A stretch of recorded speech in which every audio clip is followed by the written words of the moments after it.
In my previous life, the little son, Jiang Xiaxia, perished within a wealthy family. Meanwhile, I, shrouded in darkness, was cast aside by a humble household, leading us both to the brink of despair.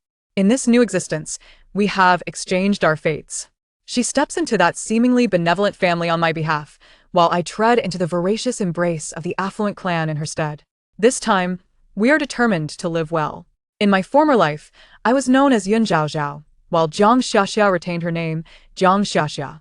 We were both unwanted children in an orphanage, until fate intertwined our paths as we were adopted simultaneously. Jiang Xiaxia, true to her name, radiated like the summer sun. She was a little sunbeam herself. She was adopted by a couple who appeared cold and stern, entering that resplendent gilded cage. Ultimately, she leapt from a towering building, and the sun set upon her. As for me, I was dark, reclusive, and reticent.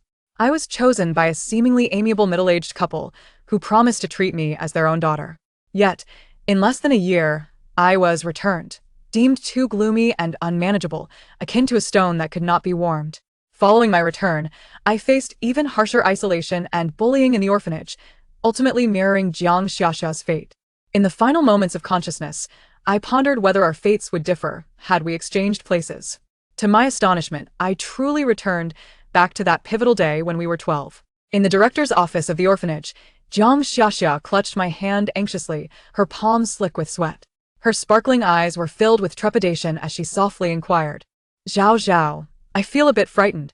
Do you think that uncle and aunt will have many rules?" I gazed at her, my heart ensnared by an invisible grip, recalling how she had posed the same question in my previous life. What had I said back then? I had reassured her, "Do not fear. They seem quite affluent, and you will surely lead a good life there." Unlike me, who was sent to a family that appeared rather ordinary. Ironically, my ordinary family returned me to hell under the guise of love for your own good. And her good life was bought with depression and the price of existence.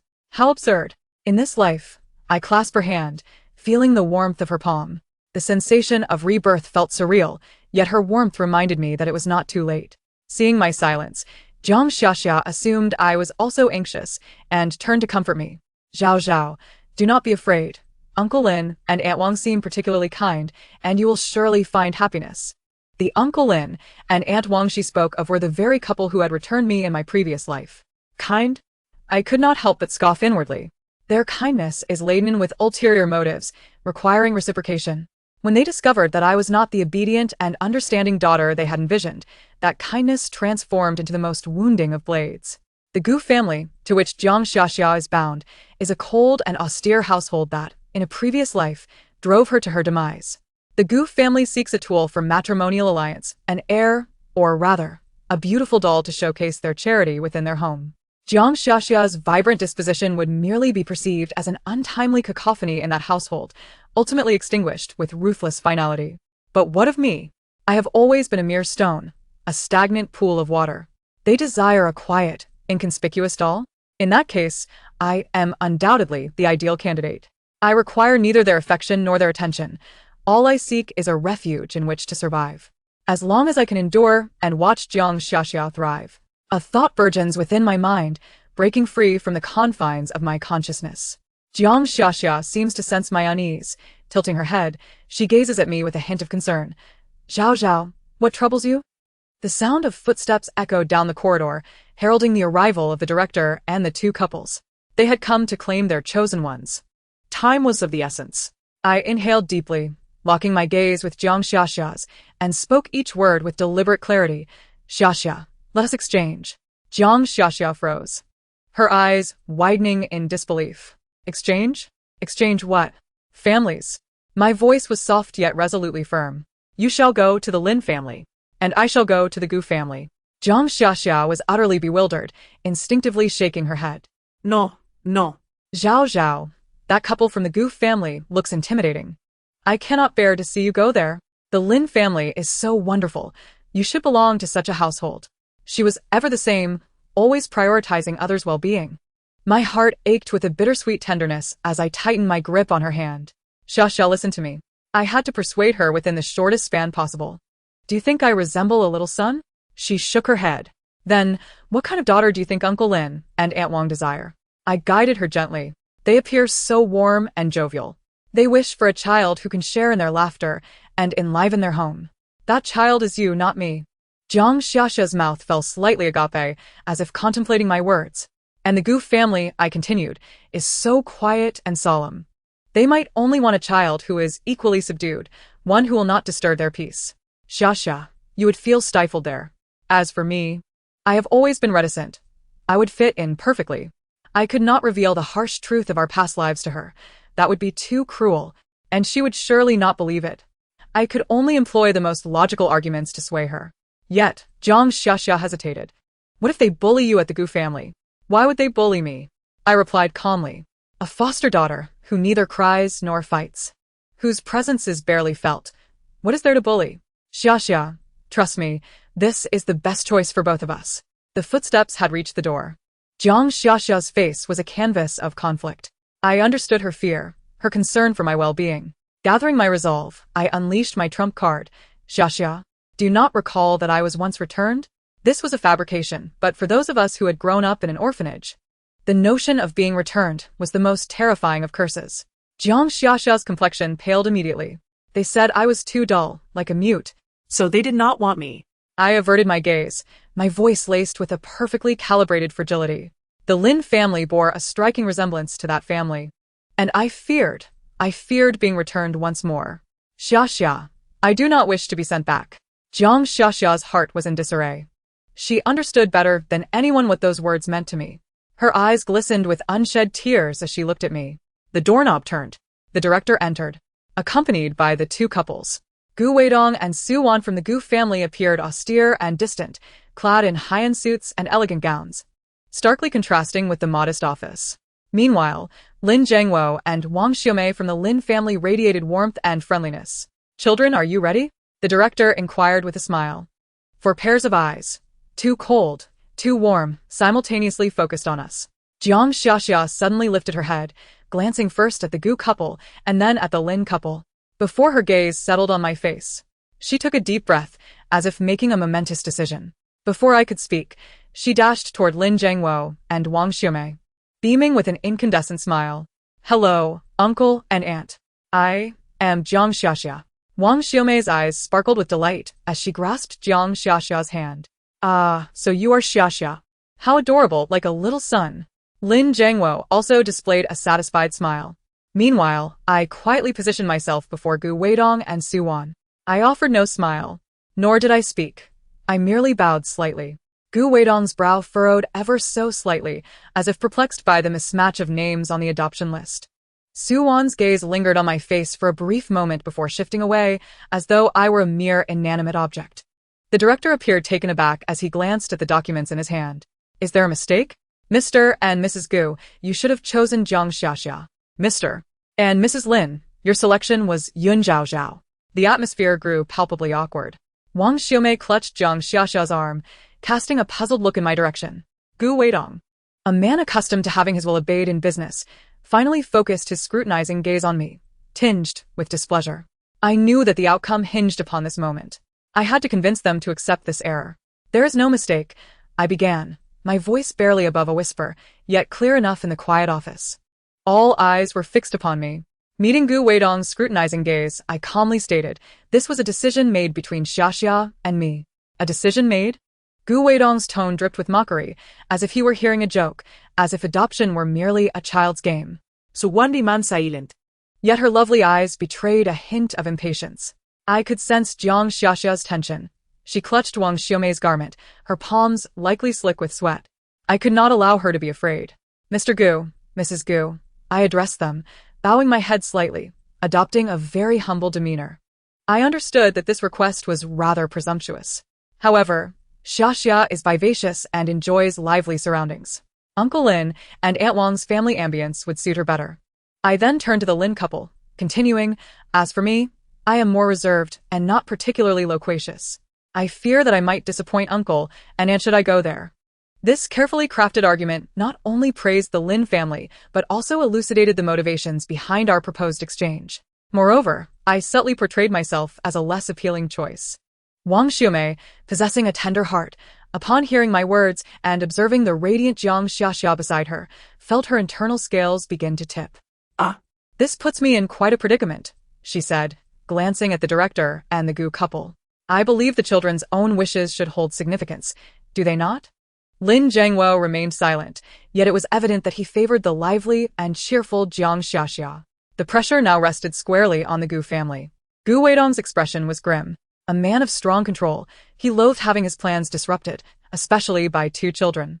He regarded me coldly, as if attempting to pierce my very soul with his gaze. Reason, he uttered, his words terse and precious. I understood that my previous remarks to the Lin couple would not suffice to appease him. Taking a deep breath, I raised my head to meet his eyes directly. Mr. Gu, I have followed your news. You are a businessman of considerable stature. Your time is invaluable, and you do not relish dealing with troublesome matters. My speech was measured, yet distinct. Jiang Xiaxia is like a little sun. She requires abundant love and attention to continue shining brightly. Should she be deprived of this, she would wither swiftly. That, I believe, constitutes a form of trouble. Gu Weidong's expression flickered slightly. As for myself, I gestured towards me. I am akin to a stone. I do not require attention or affection. I merely need a place to reside. I will not cry or cause a ruckus. And I shall strictly adhere to all your household rules, ensuring that I never become a burden to you or your wife.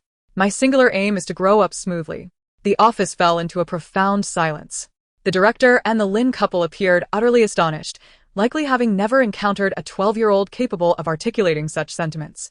Jiang Xiaxia's eyes brimmed with tears. She wanted to speak, but I silenced her with a glance. Su Wan, the woman who had remained in the background until now, finally regarded me with a keen, probing expression. Gu Weidong scrutinized me for what felt like an eternity. I could sense the oppressive atmosphere emanating from him, almost suffocating. However, retreat was not an option. This was my sole opportunity. At last, he spoke, his tone devoid of any discernible emotion. What is your name? Yun Zhao Zhao. Good. He nodded and turned to the dean, declaring, it's her. Proceed with the formalities now. After uttering these words, he didn't spare me another glance. As if the life-altering decision he had just made was akin to purchasing a trivial item. The immense weight that had been suspended in my heart finally settled. I had succeeded. I didn't need to look at Jiang Xiaxia to feel her sigh of relief, followed by genuine joy. She grasped Wang Xiaomei's hand and skipped away. Before departing, she turned back and mouthed emphatically, Zhao Zhao, good luck. I nodded slightly. Xia, in this lifetime, you must find happiness. As for me, I was about to step onto my battlefield. The Gu family's vehicle was a sleek black Bentley, adorned with a license plate featuring multiple 8s. The driver respectfully opened the door, and I followed Su Wan inside. Gu Weidong occupied the front passenger seat. From the moment we entered the car, not a single word was exchanged. The silence within was unnerving, pierced only by the faint hum of the air conditioning. Su Wan sat beside me, exuding a pleasant, cool fragrance, yet her presence, much like her perfume, emanated an air of aloofness. She gazed out the window as if I were non-existent. Meanwhile, Gu Weidong was engaged in a phone call. His voice laced with authoritative business jargon that I could scarcely comprehend. I curled into the corner of my seat, striving to diminish my presence. This was the very reality Jiang Xiaxia had faced in her previous life, an unending silence, an overwhelming coldness. No wonder she had succumbed to despair. How could a soul yearning for warmth and sunlight survive in the frigid embrace of the Antarctic? Yet I could. I hailed from the depths of winter. After an extended drive, we eventually arrived at a heavily guarded villa district. The gates slowly swung open, revealing a grand edifice resembling a castle. This was the Gu family home. Once the car came to a halt, a middle-aged man dressed in a tailored waistcoat approached, his hair meticulously styled. Sir, madam, welcome back, he greeted, opening the car door with deference. Li Shu, this is Yun Zhao Zhao. She will reside here from now on, Gu Weidong succinctly introduced. Then strode directly into the house. Su Wan disembarked as well, offering me the first words spoken upon entering the Gu household. Keep up. I silently trailed behind them, stepping into this resplendent gilded cage. The house was astonishingly vast, adorned in a cold-toned European style, with crystal chandeliers casting a frigid glow. The polished marble floors reflected shadows, exuding an air of opulence, yet devoid of warmth. A dozen servants stood in 2 neat rows, bowing in unison. Good day, sir, madam. This display was more extravagant than anything portrayed on television. Li Shu, the butler, handed me a pair of slippers before producing a folder. Miss Zhao Zhao. This is the code of conduct established by the sir and madam for you. There are 36 rules in total. Please ensure you memorize them within 3 days. I received the folder and glanced inside. It was densely packed with regulations. Rising at 6:30 in the morning was mandatory. Breakfast was to be served promptly at 7. And the meal must not exceed 20 minutes. Silence was required during meals. Conversation was strictly forbidden. Bedtime was set for 9:30 in the evening. And entry into the Sir and Madam S rooms or study was prohibited without permission. Any household items were not to be touched lightly. I skimmed through the rules with unwavering composure. For Jiang Xia, these edicts represented shackles, but for me, they were merely a manual. Adhering to them would be simple. Have you memorized them? Li Shu inquirat. Yes, I replied, closing the folder. Li Shu appeared somewhat taken aback by my tranquility, yet he refrained from probing further. He merely nodded. Your room is at the end of the 2nd floor. I shall escort you there. I followed him up the spiral staircase, the plush carpet muffling my footsteps.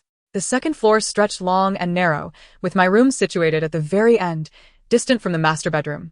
It was spacious. 10 times larger than my dormitory in the welfare institution, complete with a private bathroom and walk-in closet. The decor was a pink, princess-like theme, seemingly tailored for a foster daughter. Yet in this cold, uninviting home, such a color felt particularly ironic. Miss Zhao Zhao, your luggage has been placed. Dinner will commence at 6:30. Please be punctual, Li Shu informed me before bowing and exiting.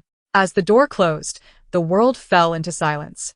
I approached the expansive floor-to-ceiling window, surveying the meticulously manicured garden outside. It was beautiful, yet akin to a lifeless specimen. Welcome to your cage, Yun Zhao Zhao. I mused to myself. Nevertheless, this time, I was not a prisoner. I had come to lie in wait. At precisely 6:25, I appeared in the dining room. The elongated table was set with exquisite cutlery. Gu Weidong and Su Wan occupied the main seats, while mine was positioned at the far end of the table, a considerable distance away. At 6:30, dinner commenced punctually. It was a Western meal, featuring steak. The servants served the dishes one by one, silently. The only sounds in the dining room were the gentle clinking of cutlery against plates. I mimicked their method, cutting my steak into small bites and chewing slowly, ensuring not a sound escaped my lips.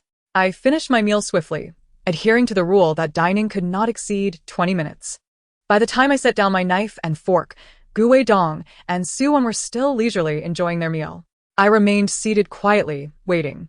At that moment, a brash voice echoed from the staircase. Oh, they really brought one home, huh? I looked up to see a boy clad in a trendy t-shirt, his hair dyed gray, lazily leaning against the banister, his gaze dripping with disdain. He was Gu Yanchen, the son of the Gu family. In the previous life, he had been one of the catalysts of Jiang Xia's depression, a spoiled, rebellious demon. He had arrived.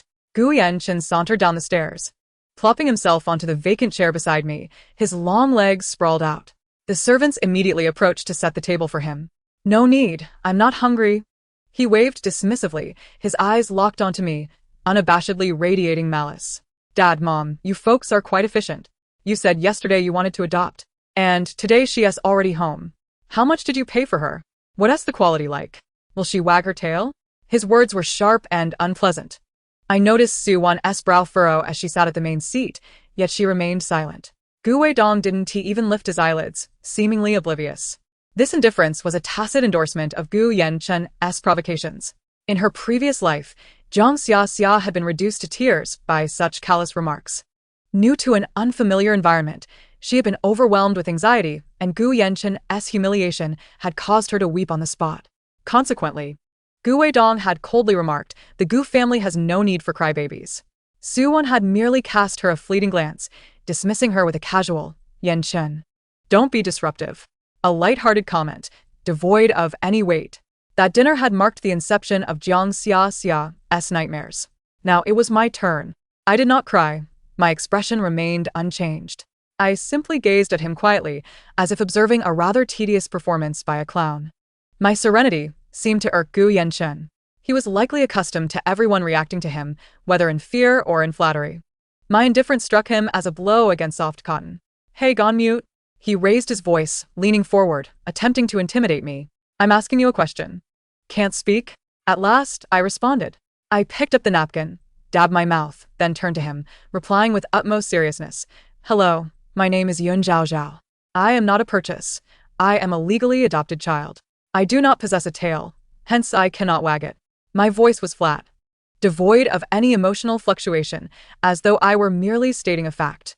At that moment, a young maid pouring water nearby could not contain herself and let out a laugh. Realizing her indiscretion, her face turned pale with fright as she hastily bowed her head, exclaiming, "I apologize, sir, ma'am, young master, it was unintentional." Gu Yanqing's expression darkened instantaneously. He rose abruptly, pointing at the maid. You're fired. Get out this instant." Tears welled up in the maid's eyes as she bowed repeatedly, pleading, "Young master, I was wrong. I beg you for another chance. My family, get out." Gu Yanqing's voice escalated further. The atmosphere in the dining hall plummeted to frigid depths. At that moment, Gu Weidong finally set down his knife and fork. He wiped his mouth with the napkin, then raised his gaze, coldly fixing it upon Gu Yanqing. Sit down. His voice, though not loud, resonated with an undeniable authority. Gu Yanqing stiffened, seemingly poised to retort, but upon meeting Gu Weidong's gaze, he reluctantly returned to his seat, muttering under his breath, "Teat, boring." Gu Weidong then directed his attention to the nearly fainting maid. "Uncle Li, handle this according to the rules." "Yes, sir," replied the butler, "Uncle Li." As he approached the maid, murmuring something before escorting her away. I understood that according to the rules meant deducting her salary for the month and subsequently dismissing her. The Gu family's regulations were both stern and merciless. Thus, this minor upheaval passed. Gu Weidong and Su Wan resumed their meal as if nothing had transpired. Meanwhile, Gu Yanqing, seated beside me, glared at me with eyes that could kill. I could feel his fury. In his eyes, I was the catalyst for it all. Had it not been for my cutting response, the maid would not have laughed, and he would not have been humiliated. I chose to ignore him, quietly awaiting the completion of the meal by the heads of the household. After a few minutes, Gu Weidong and Su Wan finished dining and rose to leave. Throughout the ordeal, they had not spared us a glance. Once they departed, Gu Yanqing erupted. "You did that on purpose, didn't you?" he hissed, lowering his voice. Seething with malice. "Did what on purpose?" I countered, intentionally making me look foolish. "I was merely responding to your inquiry." I met his gaze innocently, reminding him that it was he who had asked whether I could wag my tail. "You." Gu Yanqing was rendered speechless, his handsome face flushed with anger. It seemed this was the first time he encountered someone utterly impervious to his provocations. I remained unperturbed, allowing his tirade to wash over me. He growled and paced around the table twice before finally pointing at me. "All right, you win." Yun Zhao Zhao, is it? "I'll remember you. Just wait." With that, he kicked his chair in frustration and stormed upstairs. I was left alone in the dining hall, observing his receding figure with an unruffled heart. He was flustered. And rightly so. "This was merely the beginning, Gu Yanqing. The anguish you inflicted upon Xia Xia in your past life will be repaid in kind, albeit not through violence. The most effective way to deal with a spoiled brat like him is to render all his tactics futile, leaving him feeling foolish." That evening, after a refreshing bath, I settled at my desk to begin memorizing the thick tome of life rules.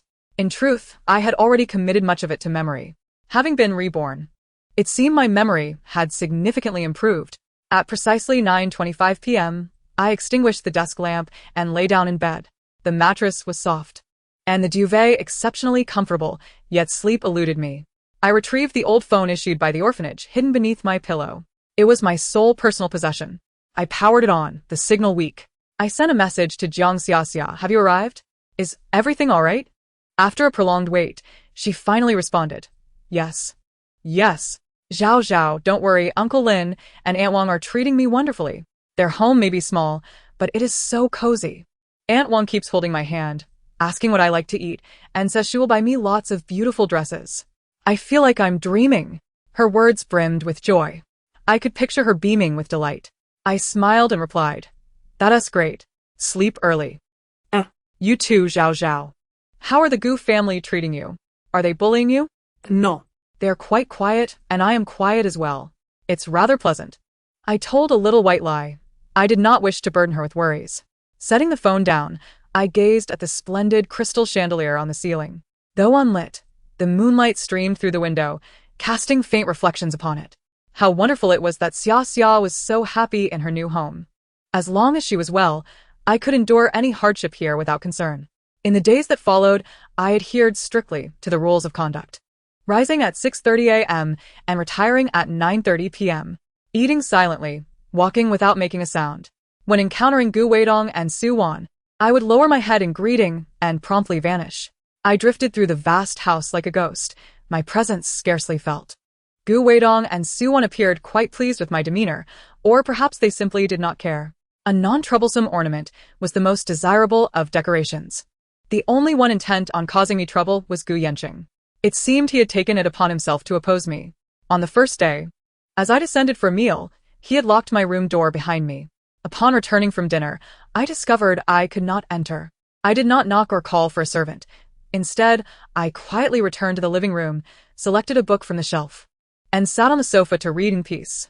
Late into the night, Gu Yanqing, perhaps curious to see me in a fluster, crept downstairs. To his astonishment, he found me composed, engrossed in my reading. "What are you still doing here?" he blurted out. I lifted my gaze from the book and replied calmly, "The door is locked. I cannot enter." "Why didn't you call someone to unlock it?" he demanded, exasperated. I recited the 31st rule verbatim. After 10 o'clock in the evening, noise or movement in public areas is prohibited to avoid disturbing others' rest. Gu Yanqing's expression was one of utter disbelief, as if he had swallowed a fly. He had not anticipated that the tactics he employed against me would be thwarted by his own parents' rules. With a scowl, he stormed upstairs, flinging my door open before slamming his own shut with a resounding thud. The following day, he employed a new strategy. He placed a sticky, lifelike toy frog in my backpack. In my previous life, he had used a similar method to frighten Jiang Xiaxia, causing her to scream and toss her backpack aside in tears. As I prepared for school, I reached into my bag and felt the squishy object. I pulled it out for inspection. Its craftsmanship was surprisingly realistic. I refrained from screaming or tossing it away. Instead, I found a transparent jar, placed the frog inside, and set it on my desk. When Gu Yanqing came to my room, expecting to witness my terror, I pointed at the jar and asked earnestly, "Where can I purchase this model?" I wished to acquire a spider and a scorpion to complete a collection of 5 poisonous creatures. It would make for a lovely display. The expression on Gu Yanqing's face at that moment is one I shall remember for a lifetime. Shock, confusion, incredulity, followed by a surge of rage. He must have felt that his intelligence had been insulted. His attempt to frighten a coward had backfired. He discovered instead that he was dealing with a peculiar individual.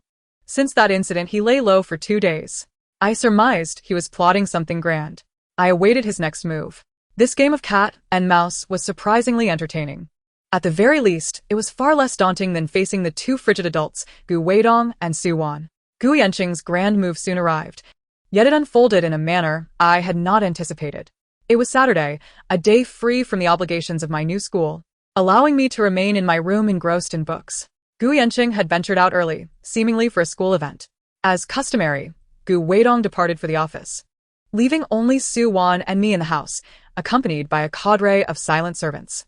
At lunchtime, to my astonishment, Su Wan did not dine in the restaurant. Instead, she instructed the servants to bring her meal to her studio. Alone at the elongated dining table, I swiftly finished my portion. After the meal, I readied myself to ascend the stairs, passing by the studio at the end of a second-floor corridor. The door was ajar, leaving a narrow gap. Compelled by an inexplicable urge, I halted my steps. In my previous life, Jiang Xiaxia had declared that Aunt Gu's studio was a forbidden realm, inaccessible to anyone. Not even to her. She mentioned that Aunt Gu had once been an artist, but after marrying Mr. Gu, she had never painted again.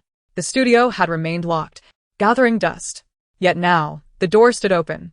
After a moment's hesitation, my curiosity got the better of me, and I stealthily peered through the crack. The studio was spacious, flooded with light.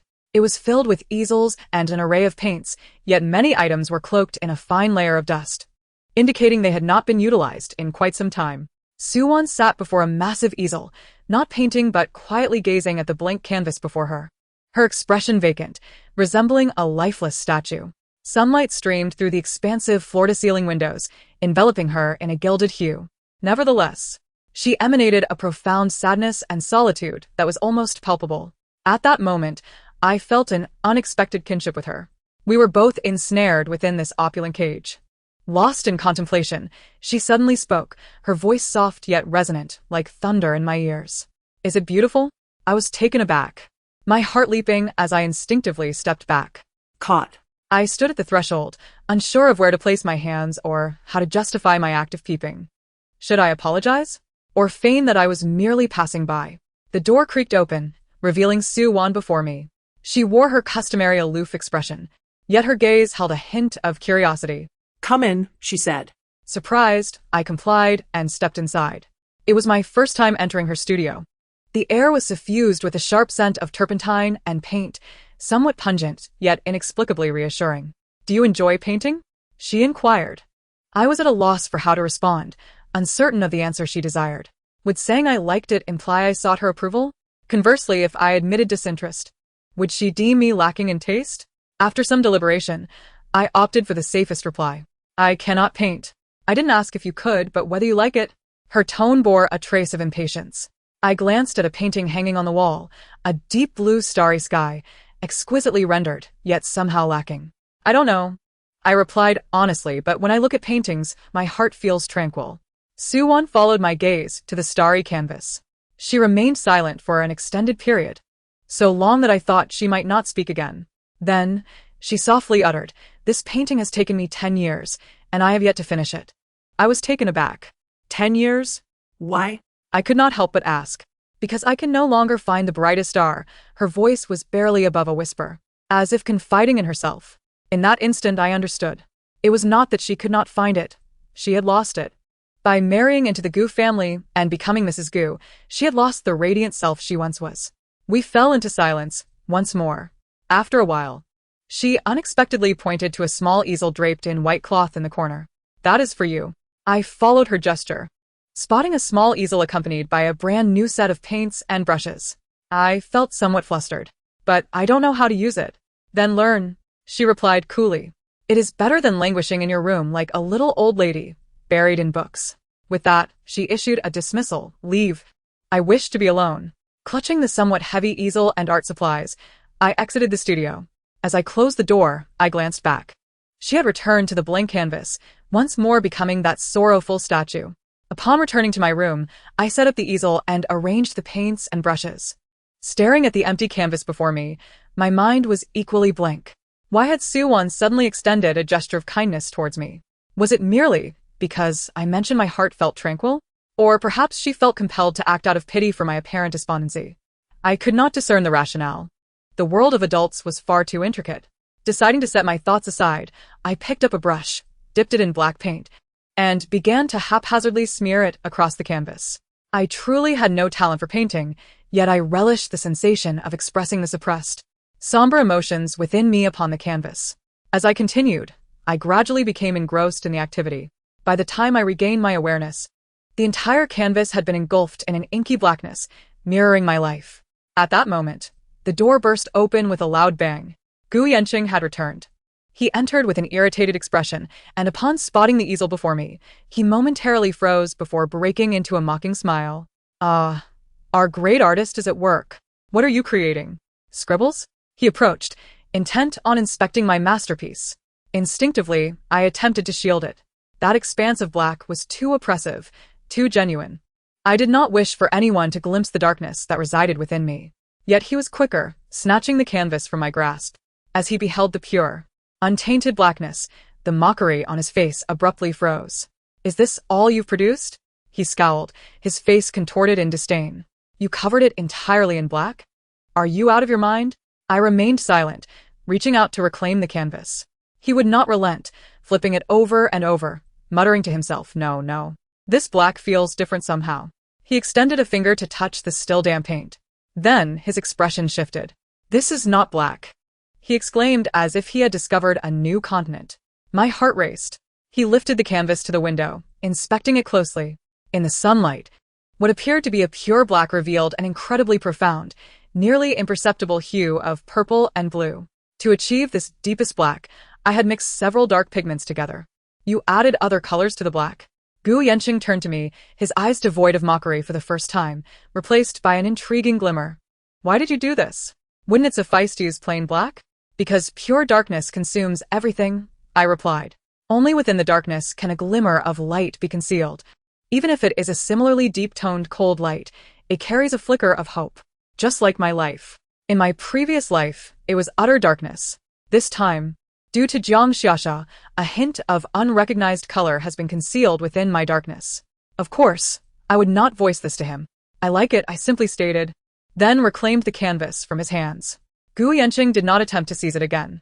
He merely stood there, observing me, his expression complex. Hey, he suddenly spoke. Yun Zhao Zhao. Yes, you are quite peculiar.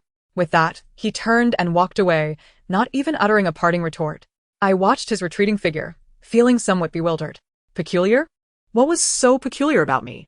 I lowered my gaze to the dark canvas, carefully setting it aside to dry.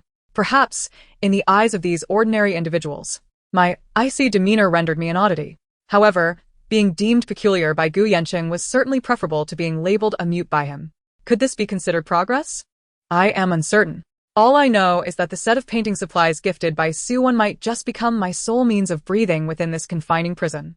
My existence in the Gu household resembles a stagnant pool, occasionally disturbed by a stone, namely, Gu Yanqing, creating ripples that swiftly revert to tranquility. It seems he has lost his fervent desire to eradicate me. Although he still hurls sarcastic remarks during our encounters, he has ceased his childish antics. His greatest form of assault has transformed into his daily visits to my room, critiquing my artwork. What have you painted today? A pile of dung? Can't you create something more uplifting, like the sun, flowers, or playful kittens and puppies? Another piece in black? Can't you choose a different color? Our home is stocked with plenty of hues, not just black. I ignore him entirely, immersing myself in my own world, pouring out the unspoken emotions through my brush. My canvas has bore witness to withered trees, wingless birds, and desolate ruins, all rendered in somber and oppressive tones. Gu Yanqing would come in grumbling, only to leave in a similar fashion. Yet the following day he would return. I have grown somewhat accustomed to it. Su Wan occasionally lingers at my door, never entering or commenting on my paintings, merely observing in silence before departing. An unspoken understanding has formed between us. We are akin to two beasts, licking each other's wounds, silently safeguarding our solitude. As for Gu Weidong, I seldom see him, perhaps once a month. He is perpetually occupied, lacking even a modicum of energy for me. His adopted daughter. This existence is neither particularly favorable nor unfavorable. At the very least, I have managed to survive comfortably. Until I received a call from Jiang Xiaxia. It was a weekend. I was engrossed in painting while Gu Yanqing was nearby, playing games and critiquing my artistic skills. Suddenly, my old phone vibrated. It was Jiang Xiaxia's distinctive ringtone. I promptly set down my brush and told Gu Yanqing, "Could you step outside for a moment?" Uncharacteristically, he refrained from arguing, merely shooting me a glance, snorting, and then rising to leave. I shut the door and answered the call. "Hello, Xiaxia?" However, the voice on the other end was not Jiang Xiaxia's usual lively tone, but rather a muffled, suppressed sobbing. My heart sank instantly. "Xiaxia? What's wrong? Is something the matter?" Her voice was thick with tears, sounding as though she were a child abandoned by the world. Woo-woo. Xiaxia. She was too distraught to articulate her thoughts. Anxious, I forced myself to maintain composure. "Don't cry, Xiaxia. Take your time and tell me." Em listening. I gently reassured her. After a prolonged period of weeping, she finally managed to convey her plight. Aunt Wong threw away the new yellow sweatshirt I bought. She said the color was too eye-catching. Girls should wear pink and white to appear demure. She enrolled me in ballet and piano classes. But I don't like them at all. I want to learn street dance, but she insists that it's only for boys, that it's unrefined. I scored 5th in my class, and while she praised me, she turned to Uncle Lin and said, "This child is too playful. If she applied herself, she could easily come first." Xiaoxia. I laughed too loudly, and she said I'm not ladylike. I played wildly with my classmates outside, and she remarked that I lacked the demeanor of a proper young lady. She bought me countless princess dresses, dressing me like a doll, yet I despise them. I feel like I can hardly breathe. She always claims it's for my own good, that she wants me to be better. But the better she desires is not me. Today, she said my smile is too wild, lacking depth. I couldn't help but argue back, saying I was born to smile, and I can't change that.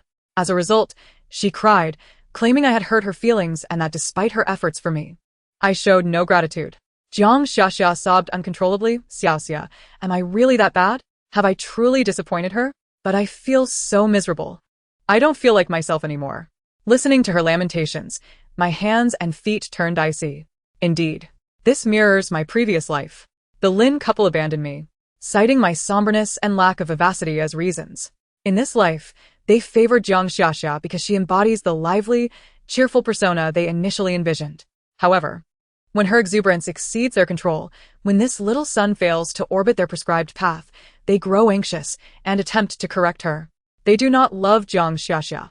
They adore the version of her that they have meticulously crafted. This is a form of control more terrifying than the indifference of the Gu family. Indifference, at least, is straightforward. I exchange my silence and compliance for a space to exist, a fair trade. Yet the affection of the Lin family is a gentle web, enveloping you in praise, only to gradually constrict until you can hardly breathe, ultimately reshaping you into the form they desire. They are not nurturing a daughter. They are sculpting a creation to satisfy their own vanity. In my past life, I was rejected for my imperfections. In this life, Jiang Xiaxia is coerced into a mold for being too vibrant. Neither of us is at fault. The true error lies in their selfish and obsessive love. Xiaxia, listen to me. My voice trembled with indignation, but I strove to maintain a calm demeanor. You are not at fault, not at all. It's not wrong to smile, to favor yellow, or to wish to learn street dance. You are who you are, the most remarkable Jiang Xiaxia in the world. But Aunt Wangxi is mistaken, I asserted with conviction. Hurt disguised as love is more damaging than anything else. She is not loving you, she is merely fulfilling her own desires. You need not feel sorrow for her mistakes, nor must you alter yourself to appease her. A profound silence enveloped the phone. I could hear her stifling her sobs. Xiaoxia, what should I do? She asked, bewildered. I don't want to make her sad, yet I can't continue like this. What should I do? In my past life, I faced a similar situation and chose to suppress myself, striving to conform. Ultimately, I failed. In this life, Jiang Xiaxia must not tread the same path I did. Xiaxia, you cannot confront her head-on. I contemplated before advising her. Individuals like Wang Xiaomei respond to gentler methods. If you argue with her, she will perceive you as rebellious and intensify her control over you. Then what should I do? You must learn to navigate with subtlety. I lowered my voice. On the surface, you will comply with her wishes. If she praises ballet, you attend the classes, but you can discreetly inform the teacher of your limitations, saying you need to practice at a slower pace. If she advocates for piano, you play, but only the pieces she favors, merely to placate her. If she disapproves of yellow, refrain from wearing it in her presence, but have an outfit you adore waiting at school to change into once you leave the house. You need to make her believe that you remain under her control, that you are still the obedient daughter she desires. Only then will she relax her vigilance. I shifted my tone. Simultaneously, you must carve out your own space. Secretly learn street dance, forge your own friendships, and live as you wish. But isn't that deceit? Jiang Xiaxia hesitated. Xiaxia, when dealing with extraordinary individuals, one must employ extraordinary methods, I earnestly explained. This is not deception. It is self-preservation.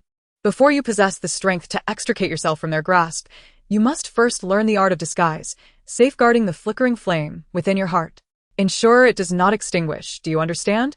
Jiang Xiaxia remained silent on the other end for what felt like an eternity. Finally, her voice, tinged with a quiver yet remarkably resolute, broke through. I understand, Zhao Zhao. I know what I must do. Good. Remember, no matter what transpires, you still have me. After hanging up, I collapsed onto the carpet, a wave of helplessness and fury washing over me. I had believed that by placing Jiang Xiaxia in that seemingly warm and kind family, she would find happiness. I was mistaken. There exists no perfect family in this world. Only varying forms of confinement. The Gu family is a frigid iron cage, while the Lin family resembles a cozy cotton enclosure. Yet fundamentally, both are cages. No. I cannot allow Xiaxia to confront these challenges alone. I must take action. But what can I do? I am merely an inconsequential adopted daughter of the Gu family, barely able to protect myself. How can I assist her? A surge of powerlessness overwhelmed me. I gazed at the lifeless gray ruins on the canvas, feeling an unprecedented loathing for my own weakness. At that moment, there was a knock at the door. It was Gu Yanqing. Hey, are you done with your call? Stop sniveling. It's annoying, he called impatiently from outside. I ignored him. Perhaps growing weary of waiting, he pushed the door open. Upon entering, he found me seated on the floor, my complexion pale. He paused, furrowing his brow. What's wrong? Did someone cook you? I lifted my gaze to meet his, staring at this individual who is ostensibly my brother, the true master of the Gu family. A thought flashed wildly through my mind. Perhaps, just perhaps, he could assist me. Why are you looking at me like that? Gu Yanqing took a step back, clearly uncomfortable under my scrutiny. I'll have you know, I didn't bully you. You were the one crying. He assumed I was weeping. I indeed felt the urge to cry, but not for myself, rather for Jiang Xiaxia. Yet I could not allow tears to fall. In the Gu family, tears are utterly useless. I rose from the floor and approached him, earnestly asking, Gu Yanqing, I would like to request your assistance. This was the first time I had ever spoken to him with such seriousness. Gu Yanqing appeared taken aback, then burst into exaggerated laughter as if he'd heard the most ludicrous joke. Huh? You want me to help you? Yun Zhao Zhao, are you feeling feverish? I'm already not giving you trouble. How dare you ask me for help? I recognized that this request was abrupt. Ignoring his mockery, I continued, but this matter can only be addressed by you. My earnest gaze gradually silenced Gu Yanqing's laughter. He ceased his nonchalant facade, crossing his arms and raising an eyebrow at me. Go on then.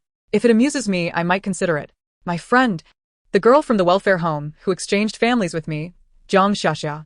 She is not faring well.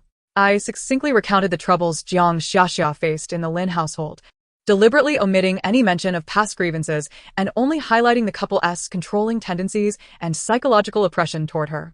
As I spoke, I closely observed Gu Yanqing's expressions. Initially, he bore a look of amusement, but as I continued, his brow furrowed. Once I finished, he scoffed. I thought it was something serious. Isn't it just that your parents are a bit stricter? Which parent isn't like that? I've heard for your own good so many times since childhood. My ears are practically calloused. It's different, I shook my head. Your parents simply don't care about you, but they want to transform her into someone else. Gu Yanqing disdainfully curled his lips. So what? What does it have to do with me? She's your friend, not mine. I need to know about her situation at her new school. I stated my intent directly. The Lin family would undoubtedly restrict her contact with the outside world. I required a means to monitor her safety. Your school is quite near hers, isn't it? Gu Yanqing's eyes narrowed, finally grasping my intent. You want me to be your spy? He mocked. Yun Zhao Zhao, on what grounds do you think I will help you? What isn't it for me? I have no benefits to offer you, I confessed candidly. I am merely asking for your help. Consider it compensation for all the times you've tormented me. Compensation? Gu Yanqing exploded, akin to a cat whose tail had been stepped on. What's wrong with me teasing you? Haven't you always retorted back? I haven't even settled the score with you yet. And now you expect me to be your servant? Not a chance. His reaction was anticipated. Relying on his goodwill was inherently unrealistic. I fell silent. The room was engulfed in a stalemate. Gu Yanqing glared at me, and I met his gaze. Neither of us uttering a word. After a while, he likely grew tired of enduring my icy demeanor and irritably raked his fingers through his hair. All right. Stop looking at me like that, making me out to be some wicked villain. He waved his hand dismissively, exuding impatience. It's just a matter of inquiring about something. How significant is that? My eyes brightened as I looked up at him. He, feeling somewhat uncomfortable under my gaze, turned his head away, stubbornly asserting, Don't get me wrong. I'm not helping you. I just find that family quite disgusting and want to see what else they can do. Purely out of curiosity, understand? Purely curiosity. After saying this, he added, as if to reaffirm that his motives were merely inquisitive. Once I'm tired of it, I want to be responsible. You know. I realized then that he had indeed agreed. This contradictory fellow, while verbally denying it, had clearly been moved by a sense of compassion. Thank you, I whispered, sincerity lacing my words for the first time. What are you thanking me for? I've said it's not for you. His ears turned slightly red. With a gruff shout, he fled from my room. Watching him retreat in haste, for the first time in the Gu family, my lips curled upwards involuntarily. This bully doesn't seem so bad after all.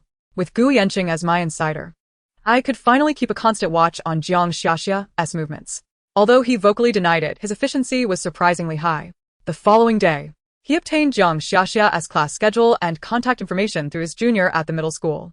Hey, here's what you wanted. He slapped a piece of paper on my desk, his tone still brusque. Your friend, Jiang Xiaxia, right? She's in class 8-3, seems to be quite well liked. However, he shifted his tone, frowning.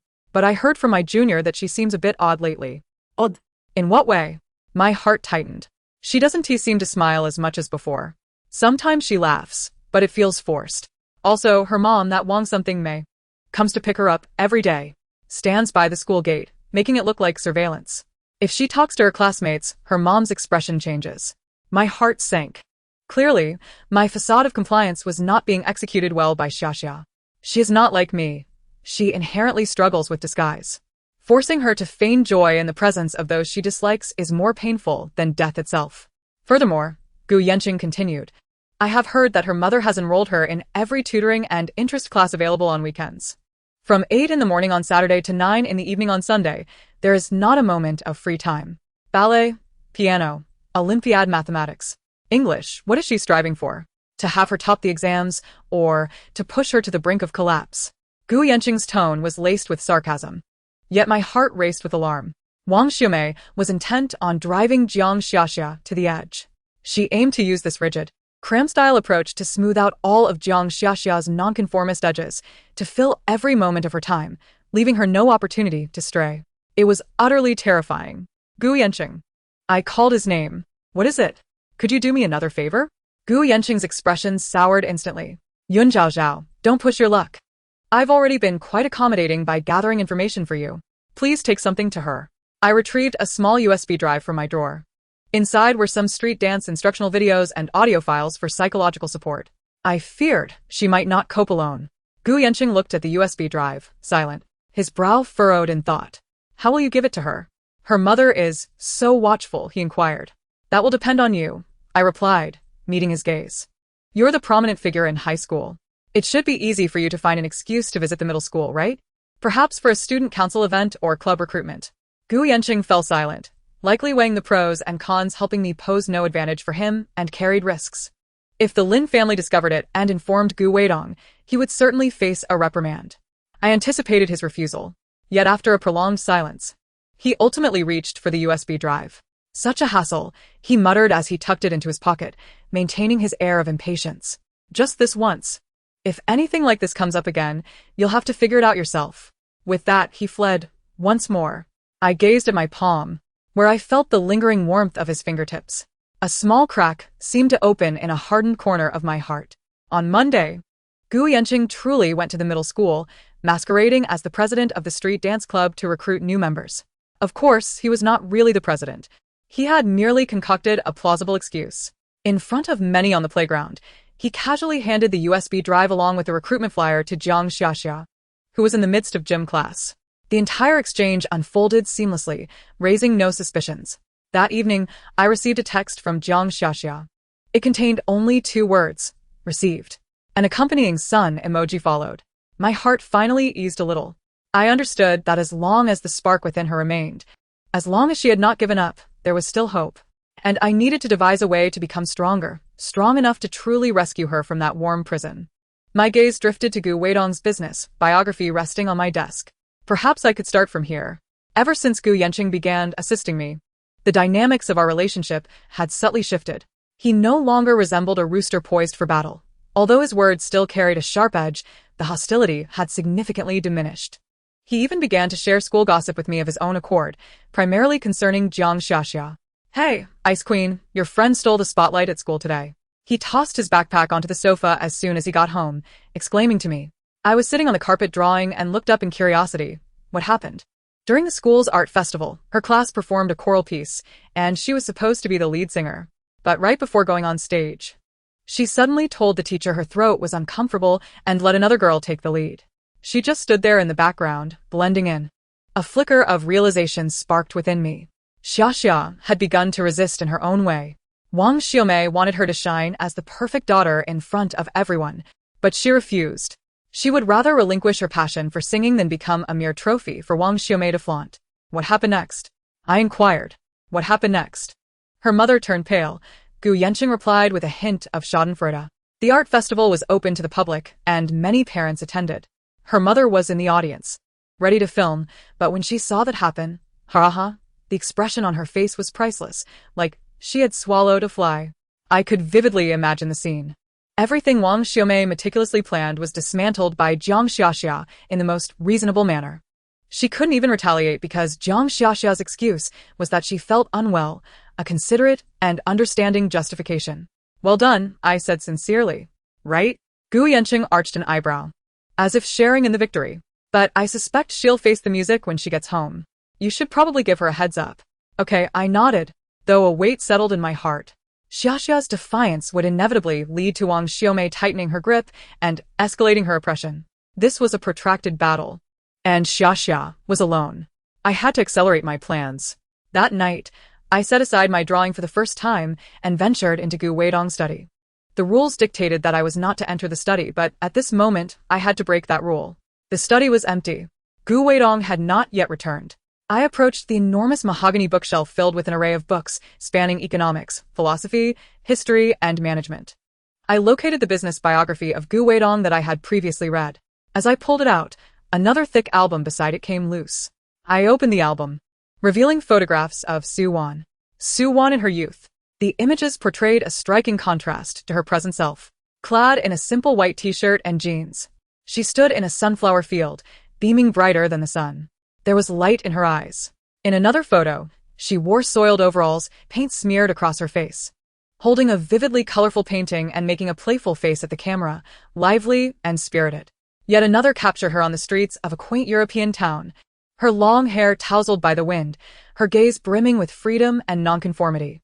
I flipped through the pages one by one. Each photo of Su Wan was vibrant, animated, and brimming with life. She had once been a beacon of light. What had transformed her into who she was now? The last page of the album held a group photo. A youthful Su Wan stood alongside a similarly young man. This man was not Gu Weidong. He wore a matching white t-shirt, his arm draped around her shoulder, their heads leaning together, both radiating happiness. In the lower right corner of the photo, a small inscription read, Awan, may you always be my son. Lu Chen. Lu Chen. That name seemed familiar. I closed the album, my heart racing uncontrollably. I felt as though I had stumbled upon an extraordinary secret.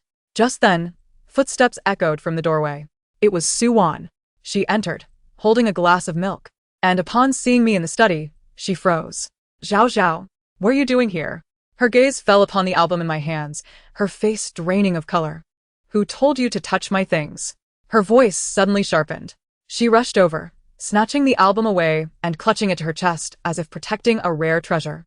Her body trembled, her eyes filled with fear and anger. I'm sorry, I murmured, lowering my head. I didn't mean to. Get out. She pointed toward the door, her voice quaking with agitation. Get out. This was the first time she had expressed such fury toward me. I remained still, looking at her, and softly said, His name is Lu Chen, isn't it? Su Wan's body stiffened abruptly, disbelief etched across her face as her eyes filled with a sudden surge of bloodshot emotion. How do you know? She stammered. I guessed, I replied, glancing at the album cradled in her arms. The brightest star missing from the starry sky you've painted for a decade in your studio is him. Isn't it? Her lips trembled, rendering her momentarily speechless. The wariness and anger that flickered in her eyes gradually morphed into an abyss of sorrow. Tears cascaded down her beautiful cheeks without warning. She clutched the album tightly, slowly crouching down, burying her face in her knees, emitting a mournful wail akin to a long-restrained beast. I refrained from offering her comfort, knowing that what she sought was not consolation, but an outlet for her pent-up emotions. She wept, releasing years of grievances, unfulfilled desires, longing, and anguish. This resplendent gilded cage constraining her was not solely her identity as Mrs. Gu, but also that irretrievable past. I stood silently beside her, waiting until her tears subsided. After what felt like an eternity, her sobs gradually quieted. She lifted her head, her eyes swollen and red, her makeup smeared, appearing utterly disheveled. Yet within those eyes, as if having been cleansed, there flickered a glimmer of clarity. He was my university classmate, my first love, she spoke in a hoarse voice, recounting her story in fragmented sentences. She and Lu Chen were the most renowned couple at the Academy of Fine Arts. Both were passionate about painting, dreaming of opening a studio together, traveling the world, capturing every landscape on canvas. They believed their future would be as beautiful as their art. However, everything changed when Su Wan's family business faced a crisis, teetering on the brink of bankruptcy. To salvage the family legacy, her father compelled her to marry the rising business mogul, Gu Weidong. It was a marriage rooted entirely in commerce. Gu Weidong required the Su family's prestige and connections to solidify his standing in high society, while the Su family needed his wealth. I fought against it, Su Wan said with a bitter smile. I told Lu Chen we should elope, escape to a place where no one could find us. But he refused. He said he couldn't be so selfish. He couldn't bear to watch my family suffer in the streets. He claimed to love me. So he wished for my well-being. He pushed me into Gu Weidong's arms. On their wedding day, he gifted her this album before departing abroad. Since then, she had not laid eyes on him again. A few years back, she heard he had perished in an avalanche. Suwon's voice was eerily tranquil, as if recounting someone else's tale. Yet I could see her fingers, tightly clutching the album, turning pale from exertion. I hate him, she confessed. I despise him for letting go back then. I also loathe myself for lacking the courage to fight until the end. After marrying Gu Weidong, I never picked up a paintbrush again. I felt as if my world had turned monochromatic the moment he left. I could no longer create anything vibrant. I thought my life would remain this way until you arrived. She raised her gaze to meet mine. The paintings you've created, though dark and oppressive, reveal something beneath the surface. Your black is not lifeless. It struggles and cries out. In your art, I see a reflection of who I once was. I was taken aback that she would share such sentiments with me, astonished that she had quietly observed and even comprehended my essence. Zhao Zhao, she looked at me, her eyes laced with a plea. Could you do me a favor? The tides of fortune had shifted. Just days prior, I had sought help from Gu Yanqing. And now it was Suwon's turn to implore me. Speak, I urged. Help me complete that starry painting, she requested. I can no longer create it, but I believe you can. I cannot paint, I confessed. No, you can, she insisted, her gaze unwavering. Pour your heart into it. Create what you envision. What should I paint? A star, she said, the brightest star capable of illuminating the entire night sky. As I looked at her, a bold idea surged within me. All right. I acquiesced, but I have a condition. So one post. What is it? I need your assistance, I articulated deliberately. I require your help to obtain 1% of the shares in Gu's company from Gu Weidong. Suwon's eyes widened in astonishment. She hadn't expected me to present such a staggering request. 1% of the shares? Her voice was filled with shock. Zhao Zhao, do you comprehend the magnitude of what you're saying? The Gu Group is a premier business empire, valued in the hundreds of billions. 1% of that represents billions in assets, a figure that neither a 12-year-old child nor even an adult would dare to utter lightly. I understand, I replied with calm composure, fully aware of the challenge ahead. But apart from this, I know of no other means to truly establish my footing. I needed money and power, not for myself, but for Jiang Xiangxia. I had to possess sufficient strength to extricate her from the mire of the Lin family, to ensure that our future would no longer be subject to the whims of others. The shares in the Gu family were the most direct and expedient path I could conceive. Suwon regarded me, her expression a tapestry of complexity. She was astonished by my ambition and my candor. Why would you do this? She inquired. For money? For freedom, I replied, the freedom to not be controlled by anyone, to choose my own path in life. For myself and for my friend. Freedom, Suwon murmured, the word echoing in her mind, her gaze momentarily lost. Wasn't this precisely what she had lost? She fell into a long silence, so prolonged that I feared she might refuse. I cannot assist you. She ultimately shook her head, weariness and resignation etched on her features. Weidong will not agree. In his eyes, the company is his lifeblood. He would never part with shares. Not even for me or Yanqing. I had anticipated this. A man like Gu Weidong, driven by an overpowering desire for control, would never easily relinquish his empire. I don't need you to ask him directly, I stated. I simply need you to help me create an opportunity, one that will make him see my worth and willingly offer me this chance. Suvan furovet herbrov. What opportunity? ISN, Mr. Gu currently troubled by an overseas acquisition deal? This information was pieced together from the scattered documents and business magazines in Gu Weidong's study. The Gu Group sought to acquire a venerable European tech company, yet negotiations had reached an impasse. The corporate culture of the opposing company was exceedingly conservative, resistant to the Gu Group's aggressive tactics. A look of astonishment crossed Suwon's face. How do you know this? I guessed, I replied succinctly. ISN, the founder of that company, an avid art collector, particularly fond of oil paintings? Suwon's eyes widened further. It seemed she was beginning to grasp my intention. I want to paint a picture, I declared, a piece that will resonate with him. Then, as a gift, it will be presented in your name. This is far too risky. Suwon immediately objected.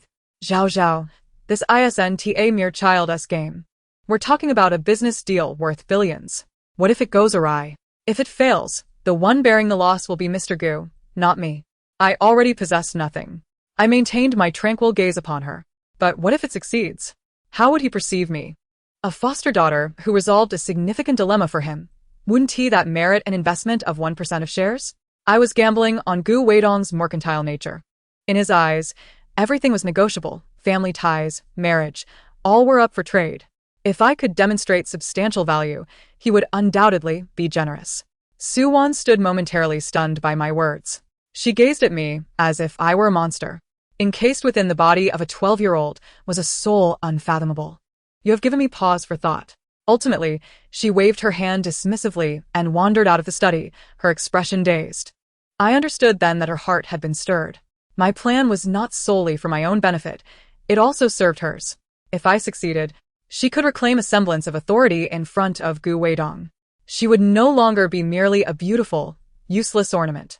Through this, she could bid farewell to Lu Qin, wielding her cherished art to conquer that which even wealth could not subdue. It would be a silent triumph. In the following days, Suwon did not seek me out again. Yet, I was aware that she was taking action. Occasionally, I would overhear her arguing with Gu Weidong in their room. Though the content of their disputes was unclear, words such as art and merger would occasionally drift into my ears. Gu Yanqing also sensed the oppressive atmosphere at home. Hey. Ice cube face, what's up with my parents? They're fighting every day. Is it because of you? He scrutinized me with suspicion. I don't know, I replied, continuing to work on my painting. TCH, it's definitely related to you, he scoffed, but he didn't press further. Instead, he tossed me a beautifully wrapped box of chocolates. Here, your friend asked me to bring this for you. She said she made it herself. I opened a box to find several misshapen chocolates nestled inside, along with a small note. Zhao Zhao, thank you for the USB drive. Street dance is super cool. The audio for psychological counseling has been very helpful. I listen to it every night before bed. This is the first batch of chocolates I've ever made.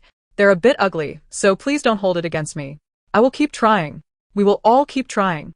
I picked up a piece of chocolate and placed it in my mouth. It was sweet, sweet enough to reach my heart. Xia Xia, you must take care of yourself. Wait for me. Days passed and finally, the moment arrived.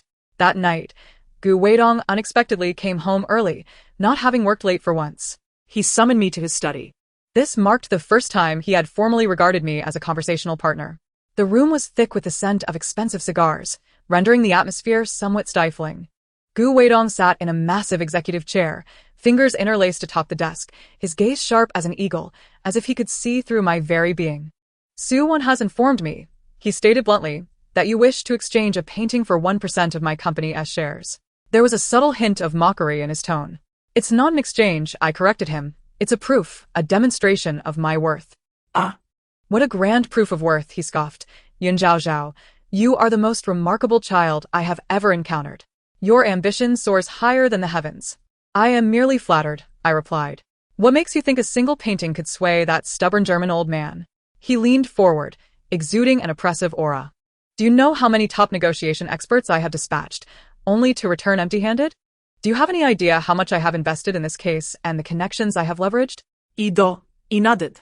That is precisely why you need to adopt a different approach.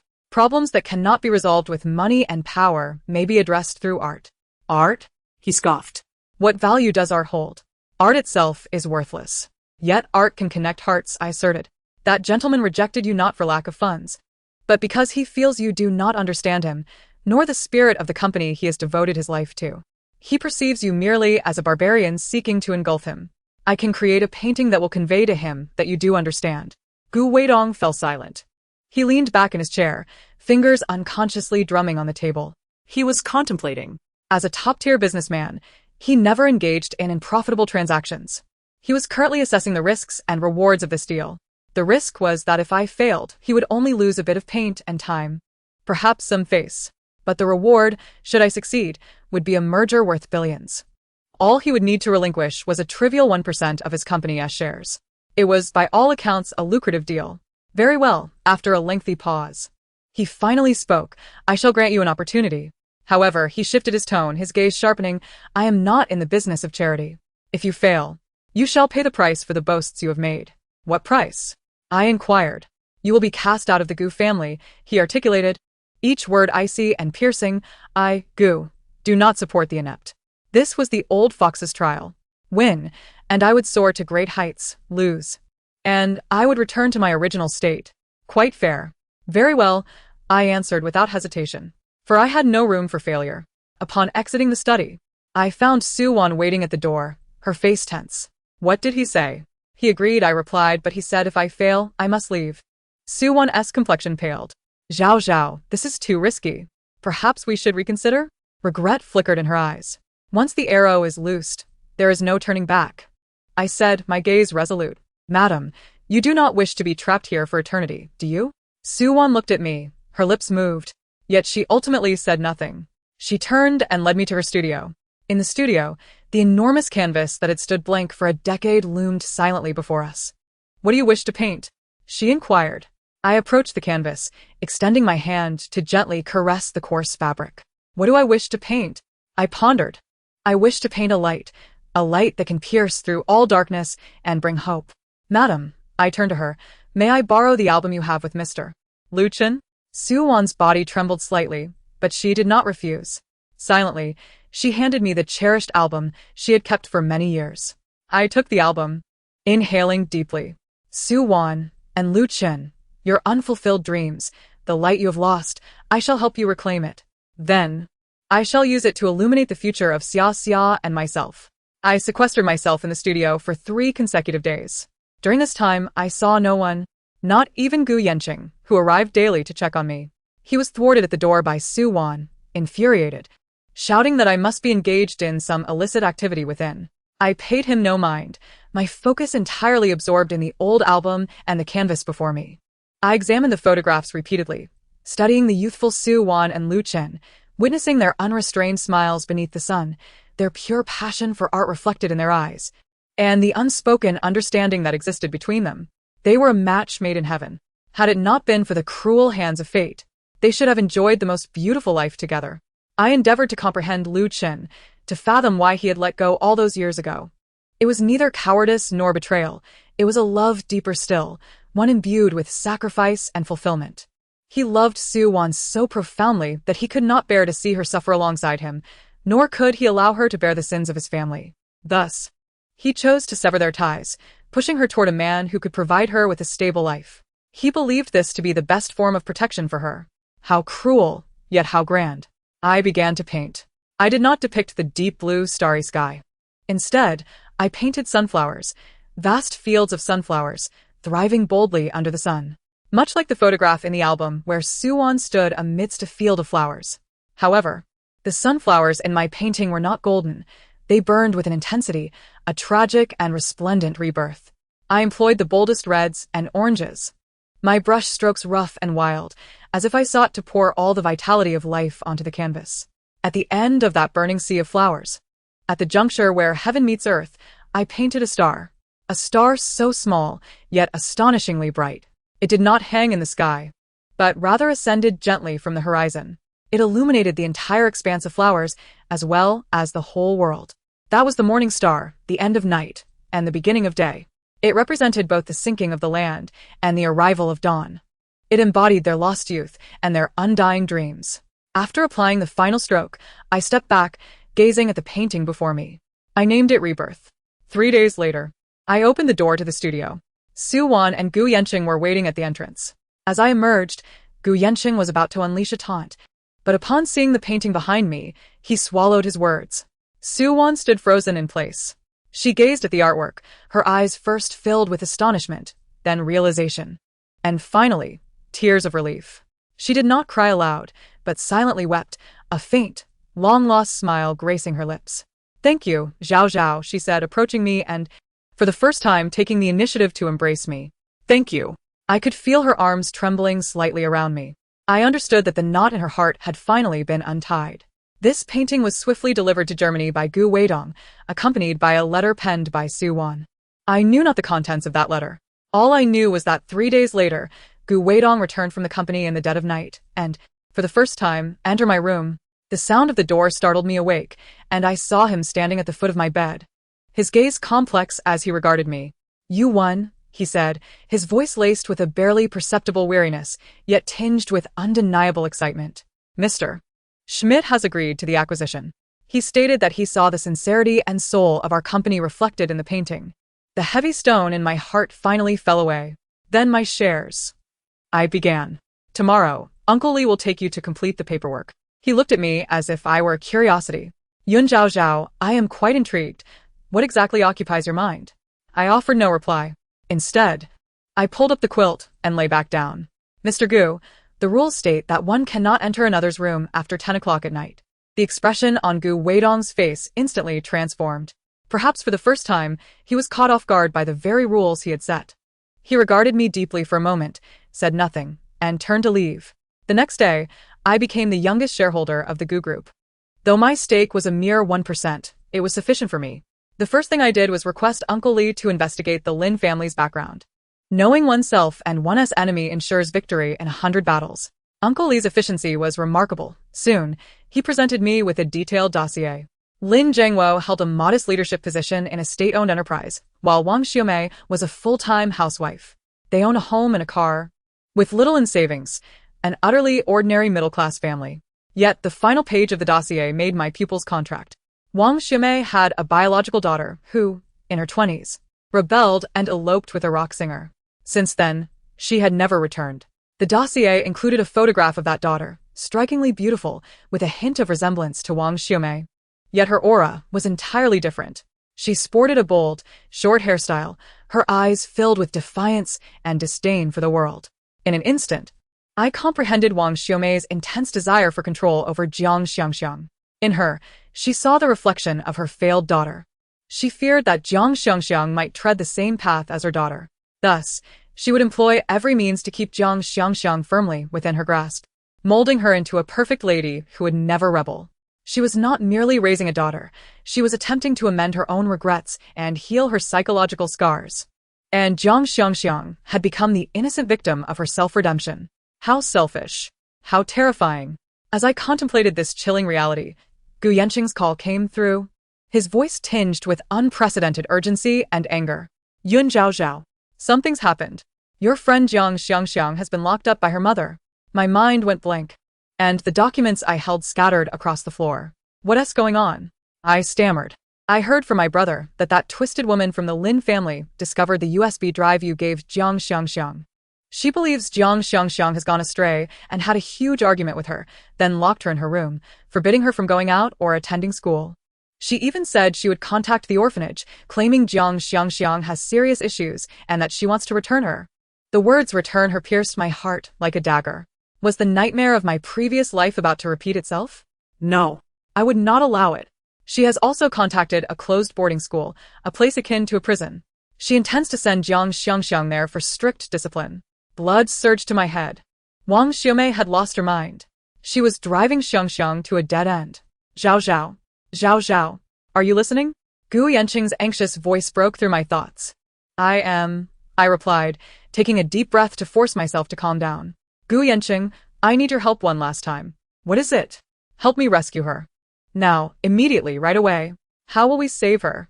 We can't just barge in and snatch her away, can we? No. I gazed out the window, my expression turning icy. We will invite her out. I picked up my phone and called Uncle Lee. Uncle Lee, please arrange a meeting for me. I wish to formally visit Mr. Lin Zhengwo as a shareholder of the Gu Group to discuss future investment plans regarding his daughter, Jiang Xiangxiang. On the other end, Uncle Lee paused momentarily before responding respectfully. Understood. Mississippi Wang Xiumei, you believe your daughter is your creation? Then let me show you how much this creation is worth now. You wish to control her life? I will purchase her life back from you. Honorably. This time, I would not allow anyone to harm my little son. Half an hour later, 3 black Mercedes-Benzes came to a halt outside the Lin family's apartment complex. I stepped out of the middle vehicle, clad in a tailored black suit that I had asked Uncle Lee to prepare. Gu Yanqing walked beside me, also dressed in formal attire, his expression unusually serious. Uncle Lee trailed behind us, accompanied by 4 bodyguards in black suits and sunglasses. This display garnered curious glances from the neighbors in the complex. We ascended directly to the Lin family's floor and knocked on their door. It was Lin Zhengwo who answered. Upon seeing our imposing presence, he appeared momentarily stunned. Who are you? Uncle Lee stepped forward, presenting his business card with a steady voice. Hello, Mr. Lin. We are from the Gu Group. This is our new shareholder, Miss Yun Zhao Zhao. Miss Yin wishes to discuss the future of your daughter, Miss Jiang Xiangxiang, with you and your wife. The name Gu Group? Shareholder? Lin Zhangwo's hand trembled as he held the card, clearly overwhelmed by the weight of our introduction. He stammered as he invited us inside. Wang Xiumei sat in the living room, her face haggard. Upon seeing us, she wore an expression of shock. You're looking for Xiangxiang? She's unwell and resting in her room. Her eyes darted, clearly lying. I ignored her and walked straight to the sofa, surveying the cozy home. Photos of Jiang Xiangxiang adorned the walls, each one depicting her in beautiful princess dresses, smiling like a doll. Mr. Lin, Mrs. Lin, I will be direct. I placed a document upon the coffee table, pushing it towards them. Our esteemed Gu Group has recently initiated a program aimed at nurturing prodigious youths, intended to discover and cultivate children endowed with talent across various domains, providing them with the finest educational resources and developmental platforms. After our thorough assessment, we have concluded that Miss Jiang Xiaxia possesses exceptional talent in the arts, particularly in dance. We hope to incorporate her into this program. Lin Zhangwo and Wang Xiumei exchanged bewildered glances, evidently perplexed by my proposition. What exactly does this program entail? Lin Zhangwo inquired cautiously. I met their gaze, articulating each word deliberately. We shall assume responsibility for Miss Jiang Xiaxia's tuition and living expenses from now until her graduation from university. We will facilitate her admission to prestigious art schools abroad and engage top-tier mentors for her. In return, upon completion of her studies, she will be required to serve for 10 years in the entertainment company under the Gu Group. I paused, delivering my bombshell. Of course, to demonstrate our sincerity upon signing. We will provide you both with an upfront training fee as a token of gratitude for your years of dedication in raising Xiaxia. I placed a check atop the document. 5 million. 5 million. Lin Zhangwo and Wang Xiumei exclaimed in unison, their eyes fixated on the check, their breaths quickening. To a family of their modest means, 5 million was a sum they could scarcely dream of amassing in a lifetime. Is this real? Wang Xiumei's voice trembled. Indeed, I nodded. As long as you agree to Xiaxia's participation in our program and grant us full custody of her. Custody? Wang Xiumei's countenance shifted instantaneously. No, Xiaxia is my daughter. I cannot relinquish her to you. Her true colors surfaced at last. Mrs. Wang, I replied coldly, are you certain you regard her as your daughter, rather than a mere possession to satisfy your controlling desires? What nonsense are you spouting? She shrieked, as if struck by a painful truth. Nonsense? I scoffed, tossing another document uncovered by Uncle Li before her. Your own flesh and blood has fled your home due to your controlling nature and remains untraceable to this day. Do you wish to repeat the same tragedy with Xiaxia? How could you know? Wang Xiumei's face drained of color, as though she had seen a specter. Is it not a fact that you confine Xiaxia, forcing her to withdraw from school, and even contemplate sending her to that so-called correctional school? My voice grew icier. Your so-called concern for her well-being is merely a guise for your harmful actions. You are unworthy of the title mother. I am not. Everything I do is for her benefit. She is disobedient. She has gone astray. Wang Xiumei shouted, her emotions fraying. She merely wishes to pursue her passion for dance, dress in attire of her choice, and express her joy more authentically. Is that considered going astray? I rose, towering over her. Wang Xiumei, you do not love her. You love only the puppet you control. At that moment, a loud crash echoed as a bedroom door was flung open from within. Jiang Xiaxia burst forth, her pallid face, disheveled hair, and swollen. Red eyes radiating indignation. You are correct, she declared, pointing at Wang Xiumei, her voice quaking with fervor. You have never inquired about what I want. You only know how to coerce me. I am not your tool. Xiaxia. Upon seeing her emerge, I rushed forward. Xiaxia. Upon spotting me, tears streamed down her face, and she enveloped me in an embrace. Do not fear. I am here, I reassured her, holding her tightly and patting her back. I will take you home. This is outrageous. Wang Xiumei trembled with rage as she witnessed our embrace. Xiaxia, after all I have done for you, is this how you repay me? You ungrateful wretch. Enough. Lin Zhangwo, who had remained silent, suddenly bellowed. He cast a glance at his frenzied wife, then at the $5 million check, his face a canvas of internal conflict. Ultimately, greed triumphed over reason. He seized a pen and scrawled his name upon the document. Let her go, he said to Wang Xiumei, his voice heavy with exhaustion. Wang Xiumei stared at him in disbelief. Jiangwo, the 5 million. With this money, we will have everything. Lin Jiangwo's eyes reddened. As for our daughter, we can always have another, who will obey. Wang Xiaomei stood utterly dumbfounded, gazing at her husband as if seeing a stranger. I took Jiang Xiaxia by the hand, refusing to cast another glance at the repugnant couple, and turned to leave. Gu Yanqing followed us, glancing back at the disoriented Wang Xiaomei before snorting derisively. You deserve it. As we exited the suffocating building, the sunlight greeted us warmly. Jiang Xiaxia looked up at the sky, inhaling deeply as if to draw in all the fresh air. Rajao. She turned to me, her tear-streaked face breaking into a radiant smile. I am free. Yes, I nodded with a smile. You are free. Upon our return to the Gu residence, Su Wan and Gu Weidong were present. Their expressions betrayed no surprise at my arrival with Jiang Xiaxia. Su Wan approached and gently ruffled Jiang Xiaxia's hair. Good child, consider this your home from now on. Jiang Xiaxia, taken aback, murmured a soft, thank you, auntie. Gu Weidong cast a glance my way, his eyes reflecting something I could not decipher. Well done, he remarked succinctly before ascending the stairs. That evening, I arranged for Jiang Xiaxia to stay in the room next to mine. I had previously instructed Uncle Li to decorate it according to Xiaxia's preferences. The walls were painted a bright lemon yellow, adorned with large floor-to-ceiling windows, and the windowsill was brimming with sunflowers. Wow. Upon entering, Jiang Xiaxia exclaimed, Zhao Zhao, this is beautiful. Like a little palace of sunshine. She sprang onto the plush bed, rolling joyfully. Witnessing her revitalized spirit filled me with genuine happiness. Xiaxia, I said, sitting beside her on the bed, from now on, pursue whatever you wish to learn. Wear what you desire. Smile however you please. No one will control you anymore. She nodded vigorously, her eyes sparkling. Rajao, you too. We will always be together and never part again. Indeed, we shall not part. We lay side by side, whispering as we had in the welfare home during our childhood. Zhao, you are truly amazing, Jiang Xiaxia said, gazing at me sideways. You are like a heroine who rescued me from the hands of villains. I chuckled softly. I am no heroine. I simply cannot bear to see you harmed. That Gu Yanqing doesn't seem so bad after all, she mused. He looked quite handsome today. I was reminded of Gu Yanqing in his suit, a serious demeanor gracing his features, and I couldn't help but smile. Indeed, that bully appears to have changed. The moonlight streamed gently through the window. In this lifetime, Jiang Xiaxia and I had finally emerged from our respective cages. I understood that a long journey lay ahead. The Gu residence was still not a haven of love. Rather, it resembled a temporary stopover, a resource-rich supply station. Yet it mattered not. As long as we were together, anywhere could be home. I gazed at the sleeping Jiang Xiaxia beside me, her face adorned with a sweet smile. Leaning closer, I pressed a tender kiss to her forehead. Good night, my little son. In this lifetime, may we both thrive as we stride towards a truly radiant future together.